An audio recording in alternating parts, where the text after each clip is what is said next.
1960s, Manson and his followers carried out a series of brutal murders in Los Angeles, believing that they were igniting a race war he called Helter Skelter. Manson manipulated his followers, many of whom were young, vulnerable individuals, by convincing them that he was a figure with a divine mission. The Manson family murder shocked the nation and highlighted the dark side of charismatic leadership and the susceptibility of individuals in vulnerable states. Moving across the globe, we find the Shinrikyo cult in Japan, founded by Shogo Asahara in the 1980s. Asahara claimed to be a reincarnation of Christ and Buddha, and he convinced his followers that they were on the verge of a global apocalypse. In 1995, the group carried out a deadly sarin gas attack on the Tokyo subway, killing 13 people and injuring thousands. This act of terror exposed the potential for extreme violence within cults and the dangers posed when a group's apocalyptic beliefs are taken to their logical, deadly conclusion. Another group worth mentioning is Heaven's Gate, led by Marshall Applewhite and Bonnie Nettles. This cult, which blended elements of Christianity with beliefs in extraterrestrial life, became infamous in 1997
exploiting these vulnerabilities, using psychological tactics to draw people in and keep them committed to the group.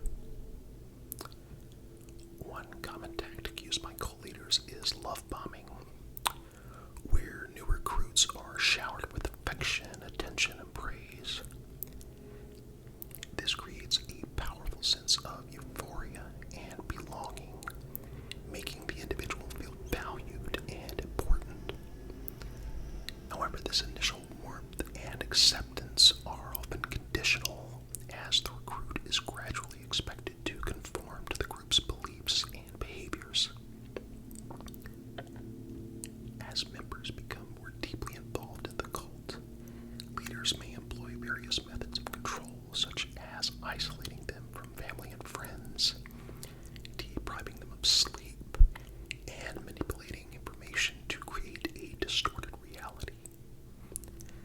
Leaders often cultivate an us versus them mentality, portraying the outside world as dangerous or corrupt, which further isolates members and reinforces their dependence on the group.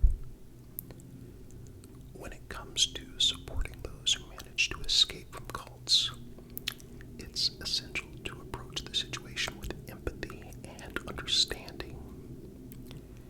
Leaving a cult often means severing ties with a community that's been a central part of one's life, and the psychological impact of years of manipulation and control can be profound. Former cult members may struggle with feelings of guilt, shame, and confusion, as well as difficulty trusting others or making decisions independently. Offering support to former cult members requires patience and a willingness to listen without passing judgment. It's important to validate their experiences and provide practical assistance, such as helping them find housing, employment, or access to therapy. Reconnecting with family and friends can also be crucial in the healing process, as it provides a sense of stability and support.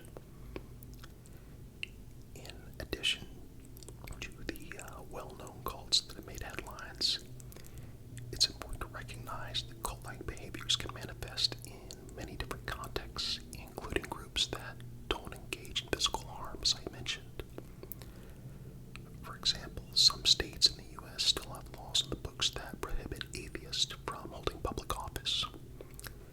These laws, which are clearly unconstitutional, reflect a time when religious conformity was enforced through legal means, creating a culture of exclusion and discrimination.